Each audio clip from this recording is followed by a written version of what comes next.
The lighthouse keeper's secret. On the edge of a quiet coastal town stood an old lighthouse.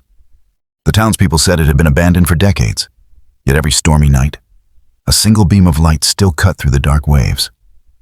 One autumn evening, 14-year-old Emma decided to discover the truth. She sneaked out with a lantern and climbed the rocky path toward the lighthouse. As the wind howled, she pushed open the heavy wooden door. Inside, the air smelled of salt and old wood. The spiral staircase groaned under her steps. At the top, she expected emptiness, but instead found a man in a long coat, tending the great lantern flame. He turned to her and smiled. "I've been waiting for someone brave enough to climb these stairs," he said. Emma's heart raced.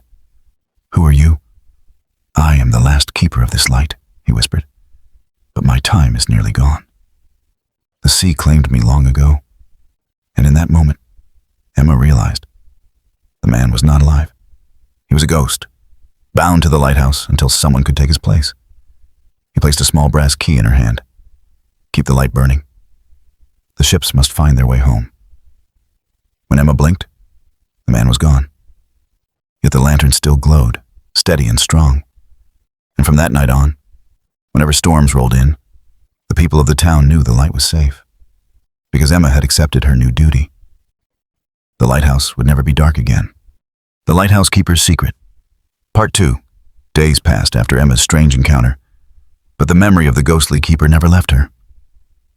At night she would climb the lighthouse stairs, turn the key in the old lock, and watch the lantern glow. The town trusted the light, never knowing a young girl kept it alive. But something changed. One evening, when the waves crashed harder than ever before, Emma noticed the flame flicker. A cold wind swept through the lantern room, though the windows were shut tight. The light dimmed, and from the sea came a faint echo, like voices calling her name. She remembered the keeper's warning.